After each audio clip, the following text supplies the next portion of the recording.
Hello everybody, welcome to our new Fleurs collection, and this is mistletoe and pine. So the first one I'm going to make for you is the pine cone, and I'm loving this because look at what we can be making. Aren't they just gorgeous? Okay, so that is, I love this. So we're using one of the Cadence products as well to actually add a little bit of sparkle. They look real, don't they? They actually do look very, very good. So we're making this, and there's variations of this as well, but you'll see. So you make a little tiny one. How about that? So we make big ones and little ones. So this is made up of several die cuts. Now I'm going to show you the dies because everything will then become clear. This is where we have, I'm covering this one up because this is a different one. We'll come to that. So we have a Swift one where these are all the same size, and then we have another Swift set combination. So when we actually run this through the machine, depending on whether you're using crepe or any other, I've gone with our 12 by 12 cardstock, which is just brilliant for this. All these pieces cut out, but when you cut it, it can be one whole pine cone. So that's why we've opted to do it as a Swift system for you. So it's super, super easy, okay? I've already gone ahead and cut lots out, but here on the dies, can you see this? These are 4 little spacers. Now again, all will become clear with these. So when we cut it out, you need all 3 of these elements. So these are your actual pine cones or your slicers. And then this here is our little spacer. So let me show you the die cuts. Now I've gone ahead, I've got lots here. So I've got big, medium and small. Now the combinations we can start building these up in to make the different pine cones are endless, okay? Then we want these little spacers, and then we want this. So that is the tip or top of our pine cone, okay? Now I am actually going to empty out a few of these because I'm going to need all these little spacers that I've already gone ahead and done beforehand.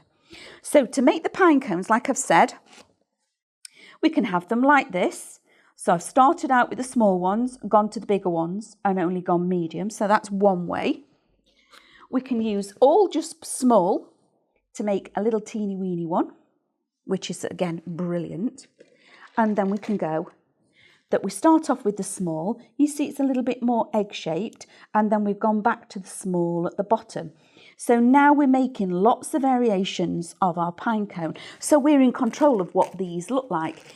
If you were putting them on a card, you'd only have to use half of one. Stop so far down and then stick it onto the front of a card. So then that would only be, part of a pine cone. So the musts that you do need for your shopping list when you're making this is definitely you need your wires. Okay, so I've got my wires here ready. So I've got my wires.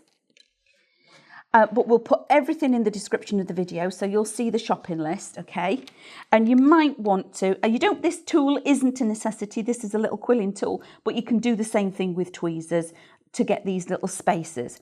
So let's start crafting. So I just need my ball tool, which I'm going to get out of here. Just give me a second, because this is actually quite, in fact, I'll use, is that my ball? Yes, I've got my little ball tool. So I've got my little toolkit, my little ball tool. So I need that.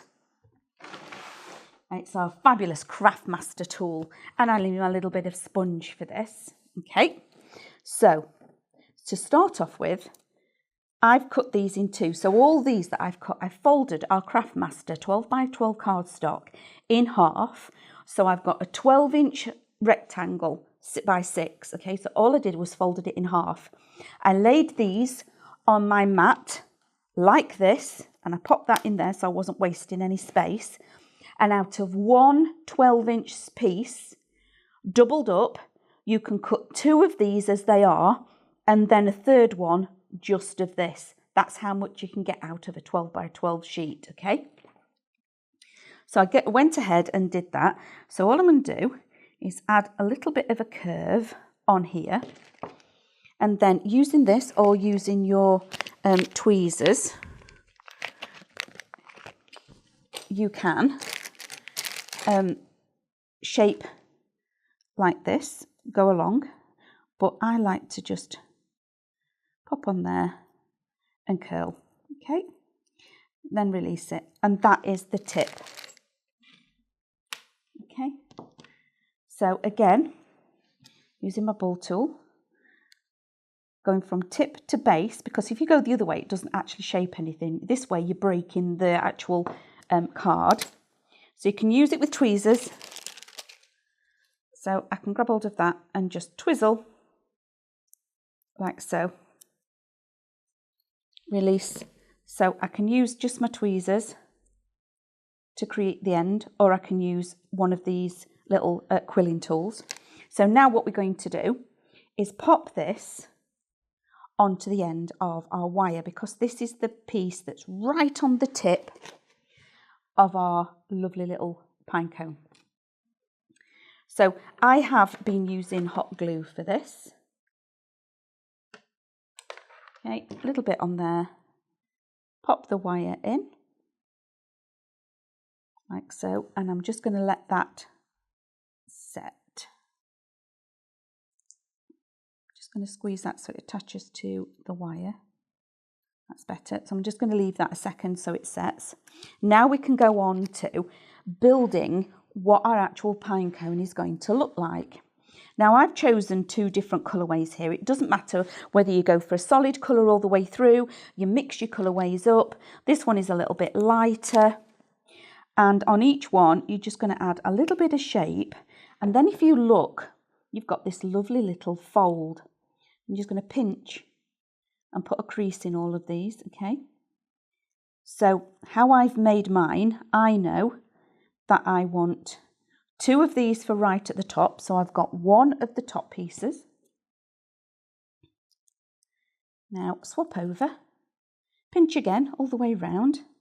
So you'll find there's a bit of pinching going on with this. And how we start building them is we put them back to back. So there's one going, one's a mountain and one's a valley. That's the best way of me describing it. And then we need a little spacer or a collar. Okay, so we'll go again with the next lot. So this is size number 2. So now again, pinching that, but then I'm going to go with a different colour. And as you can see, I've actually run this through, like I said, with 2 different colourways so you can mix it up. So that way I think you get more natural look. So that's my second lot, but I want to go again with this one because I'm now thinking about the shape, what I want that pine cone to look like, okay? So go again, like that, flip this over. So I'm pinching from the front and from the back, so it's like the die cut and then the reverse of the die cut. So I've got, excuse me, my little top, I've got 2 small, and then we've got 2 medium. Then we're going to go on to these ones. Excuse me. And again, all we're going to do is go around and pinch. So, like so. Pinching all the way around. And then flip it over so it's the reverse side. So we're doing like a mountain and then a valley, okay? But again, to fill it up, we want more of them, okay? So you've got to think about that shape. And when I put the spaces in, all will become very clear of how it actually works and comes together. And I have got an amazing product from Cadence, which is our ice paste, which is just lovely. And you can't have Christmas and things without a little bit of sparkle. So I've even brought in a little bit of glitter. Okay, so now I've gone back to the medium. And as you can see, I'm not really concentrating on which ones I'm picking up here because I'm wanting that very natural look. The dark ones are actually going to put the shade in for me without me having to think about it. So keep going all the way around. If you did want to add more shade, what you could do is actually ink, that one's a dodgy one, ink the middles and put, because obviously it would be darker at the centre of your pine cone. So for this one, let me just run through the order. So we've got the little top, so the top of the pine cone, then we've got 2 small, the next layer is 2 medium, the next layer is 2 medium, then we've got 2 lots of large, and we go back to the medium, okay? And this is how it all comes together. So I need my pokey tool. I'll actually just use my tweezers. So I'm going to poke in the centre of all of these, like so.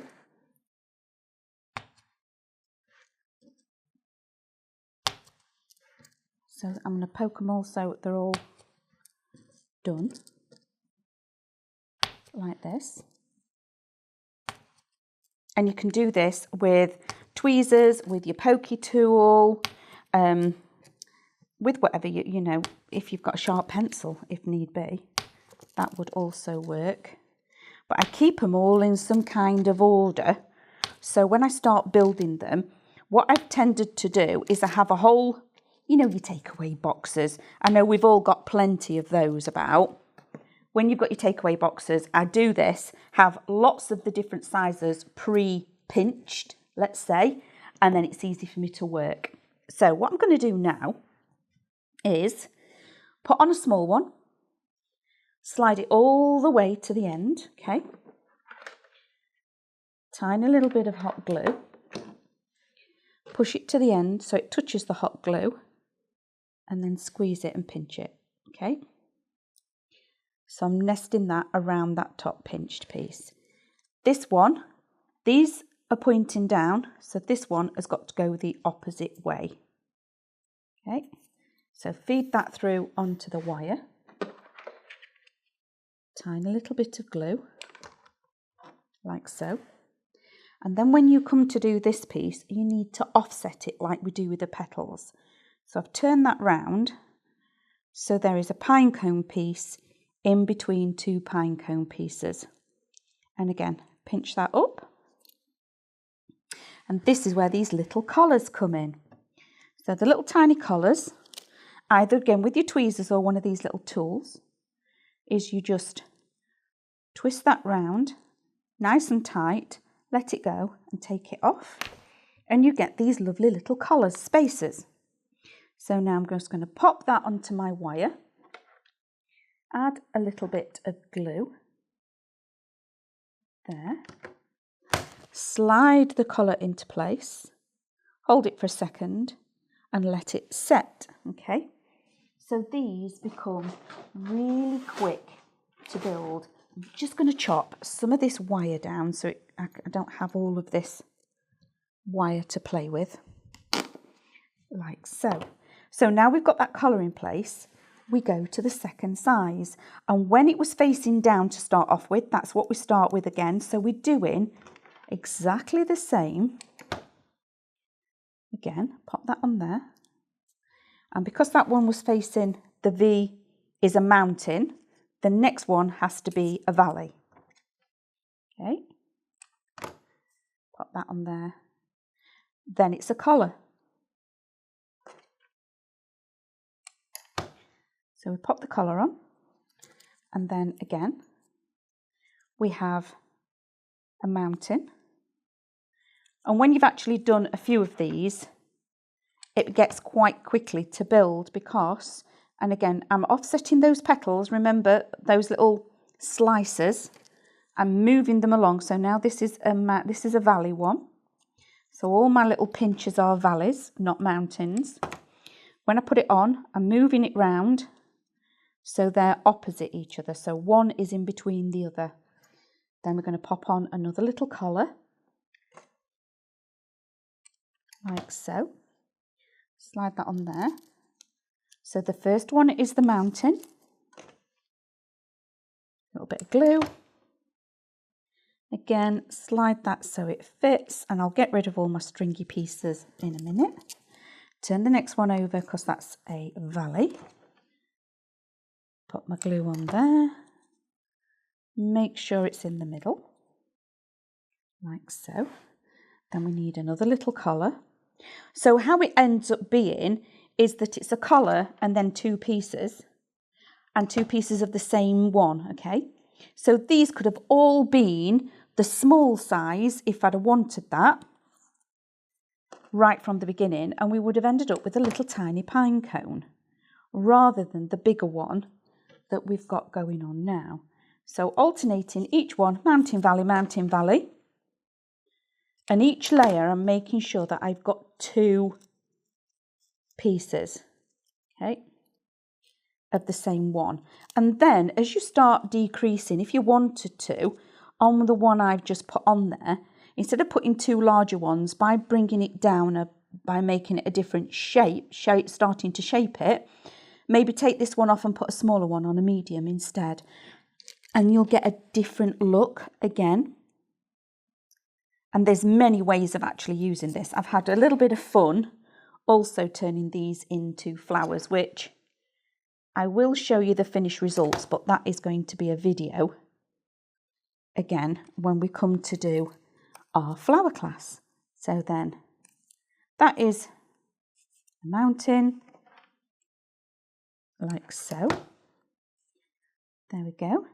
And then the next one again is a valley. Now can you see, by bringing it back down again in size wise, how that is creating that pine cone shape, that it starts off small, it brings it out big, and then it becomes the smaller one again.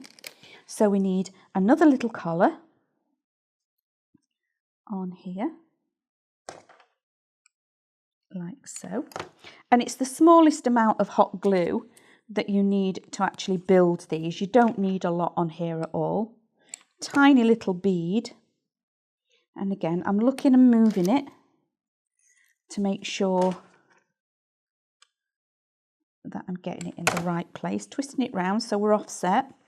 And I'm going to pop one more collar or spacer on here, like so. And I'm going to opt for putting another tiny one on. And this one is only going to be one on its own, because you'll see it actually makes quite a difference, like that, when you add in that very last one, like so. Again, I'm offsetting it to the one before, and then I will get rid of all my little hot glue strings like this. Top tip for this, actually, for getting rid of your glue strings, and it really does work brilliantly, is a heat tool. You know, what you use for embossing, the little heat guns. If you've got lots and lots and lots of them, warm your heat tool up and just give it a quick blast over where all of your little glue things are, and it shrivels them up and melts them and they disappear. So that's a little top tip for you. So that is my pound cone, but we can go a little bit further. So here we have our lovely Cadence Icy Snow Paste. So I'm going to open that up. Look at that. Isn't that phenomenal? I love this stuff. So that's my new favourite. And then, oh dear, I'm going to make Andrew cry now because we've got glitter in the studio, and that's not always the best thing. So using our Icy Snow Paste, using an ordinary brush, a stipple brush, and I'm literally going to start painting this on like this. And it actually, because it's our 12-inch cardstock, and we've done it that they're in twos, it's a really sturdy cardstock for you to be able to get all in between it, all like this. Put plenty on. Keep going all the way around, underneath and on top. And using the stipple brush is also fantastic because you can get right inside as if the snow's blown inside these pieces as well. So just all around the bottom as well. Can you see the difference it's made from underneath to actually adding in those different layers? Aren't these lovely? And then the benefit of adding the icy snow paste is that we can bring in our glitter and roll it in the glitter. It sticks to all of our snow paste. And we end up with it looking very Christmassy and super realistic. Isn't that fabulous? I just love making these, and I think they're going to be a phenomenal little addition to all your Christmas projects. So that is our fabulous pine cone. So thank you for watching. I hope this is, we've got the inspiration. In fact, let me just quickly show you. When is a pine cone not a pine cone? When it's a flower. So we're going to use and watch for more hints and tips and techniques, because the flowers will come, okay? So thank you very much for watching, and we'll see you all again soon. Bye. If you want to see more from Highlight Crafts, make sure you click the like button, subscribe by clicking the subscribe button below, and click the bell icon to receive notifications of all of our future content. You can also click here to see our latest video, or click here to see more videos like this one.